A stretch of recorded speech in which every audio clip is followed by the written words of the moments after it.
Hey guys, it's Kevin here, and I don't know, I just want to do the vloggity thing. So here's my question. As I sit here on a Friday evening enjoying a cold beverage, um,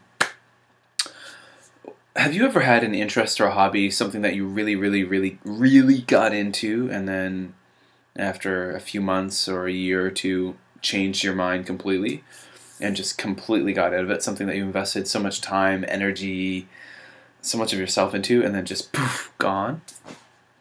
It's definitely happened to me before. And when I really think about this, now, for example, blogging. I've had blogs that have come and gone, like written blogs.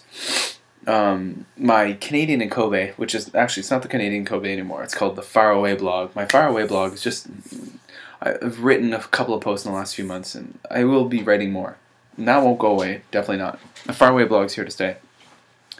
But I had one about teaching in Korea that went. I started one about food.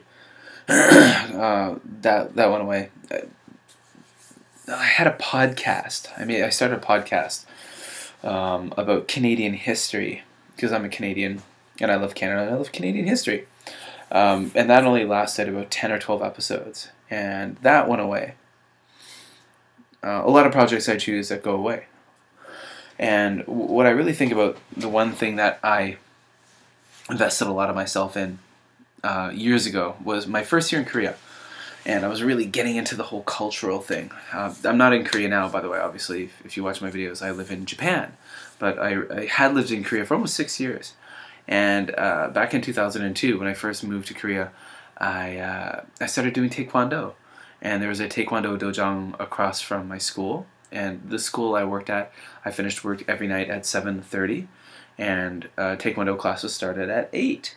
And the way it works in Korea, if you're going to study Tae Kwon Do or Aikido or something like that, you're going to be doing it 5 nights a week. That's how it's done. Okay, there's no half-assed approach to it. 5 nights a week, Monday to Friday.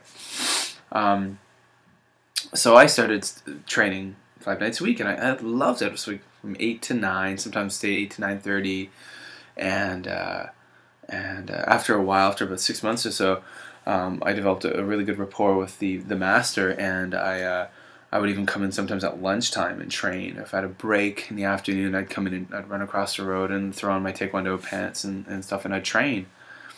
And I loved it, and that's all. I just like lived it and breathed it, and I thought about it all the time. And at that point, I don't remember the name of it, but there was some kind of reality TV show that came out my first year there, like a martial arts reality show, like a competition kind of thing. I don't know why I'm going like this.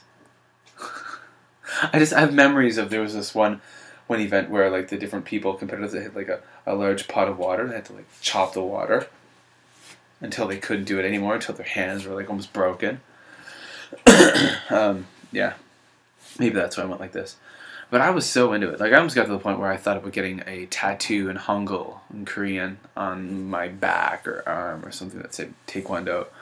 And so I finished my first year in Korea, and my master had wanted me to go for my black belt several times, my black belt test, but I kept putting them off. So I had a red belt, one step below black belt. And I went back to, so I finished my first year in Korea, went back to travel, went back to Canada, came back to Korea, and I had a new job at a new school. And at that school, I didn't finish work every night until about 10 o'clock at night. So with the way the schedule worked, I couldn't train at my old master's school, which was really disappointing for me, because I really liked the guy. He was a really awesome dude. And so I tried to investigate and to find other Taekwondo schools, which they're all over the place. Like, there are a dime a dozen in Korea. And I tried to find another place near my new school, and I found a couple of places. I went and I checked them out, and they just, the masters weren't as friendly towards foreigners. They weren't as open. They didn't seem too keen on training me. There were no other adults really training there. It was just kids and stuff. So I ended up not training that second year in Korea. And then my third year in Korea, I didn't train, and so on and so forth. And that was 2002, 2003, and here it is now, 2011. I've never trained in Taekwondo again. That was it. And I think to myself, God, thank God I didn't get a tattoo that said Taekwondo somewhere on my body. My son would be like, "What's that, Daddy?" I'm like, "Oh, well, that's martial art that I haven't. I only studied for a year and it sucked at." Oh. So yeah, so there you go. So there's my little story of something that I got really into and I dropped. I'm sure if I was more hardcore dedicated, I could have found a way to do it. I don't know. And it got really dark in here all of a sudden. Oh. So tell me, is there something that you really got into sometime in the past that you just like dropped? Let me know, guys. Leave a comment below. Boo, boo, boo, boo, boo. Also remember, facebook.com/shpa Busan Kevin. So little Tae Kwon Do badashness right there, eh? Huh? Didn't forget that. Oh man. Facebook.com/Busan Kevin. Find me on Twitter, jlandkev.